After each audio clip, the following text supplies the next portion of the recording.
কোনোদিন শুধরবেন না আপনি। এই আপনার জ্বালান আমার বোন আর বন্ধুটা একেবারে গোল্লায় গে। সব দোষ আমার। শোন না, এটা খাওয়া হয়ে গেলে অর্ণা প্রিয়াকে একটু ডেকে দিবি? এখনই ডেকে দিচ্ছি। প্রিয়া, অর্ণা, গিয়ে ডেকে আন।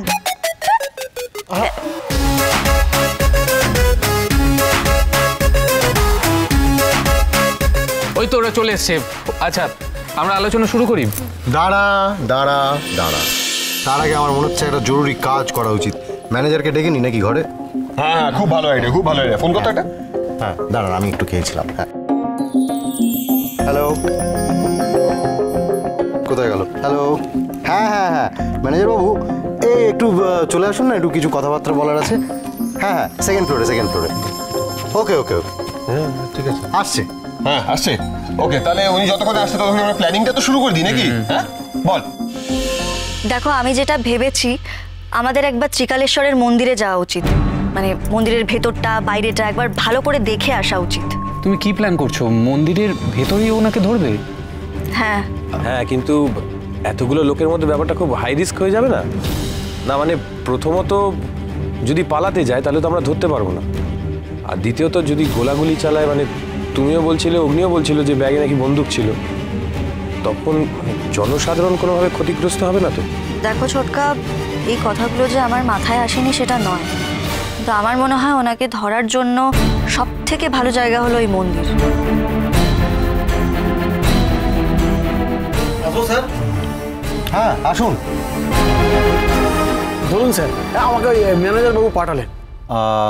কথা এক্সপ্লেন।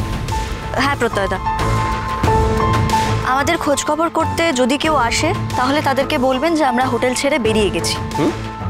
বেরিয়ে গেছি মানে? মানে একবারে চেক আউট করে গেছি?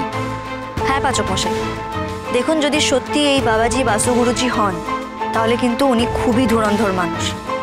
তাই আমার মনে হয় যে উনি যেহেতু আপনাকে বলেছেন কলকাতা চলে যাওয়ার কথা, উনি চেয়েছেন যাতে আমরা ওনার এখান থেকে চলে যাই। এটাই বিশ্বাস করবেন আর আমরা সেই ফাঁকে ওনাকে ধরে ফেলবো। হ্যাঁ, মির্চি বাবা, তাকে ধরা হবে কেন? উনি কি আপনাদের সাসপেক্ট? আপনাকে সবটা পরে বুঝিয়ে দেবো আমি, আপাতত আপনি এই কাজটুকু করে দিন। আর আরেকটা কথা, আপনি তো বিনায়ক স্যারের লোক, তাই আপনাকে সবটা জানিয়ে রাখলাম। এবারে আমাদের ত্রিলোকেশ্বরের মন্দিরের ঠিকানাটা একটু বলে দিন না। এই তো এখান থেকে এগোলেই সামনে দিগন্ত মোড়, তারপরে ওই বাঁদিকে গেলে মন্দির পাবেন। ঠিক আছে, আমরা ম্যাপ দেখে চলে যাবো। আমি বলছি যে কথাটা, আসল কথাটা মাথায় রাখবেন।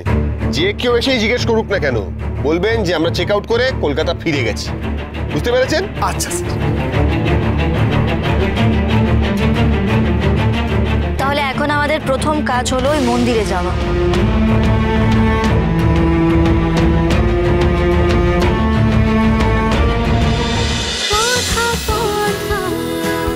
কথা সোম থেকে রবি প্রতিদিন সন্ধ্যে ৭টায় স্টার জলসায় ও জিও হটস্টারে।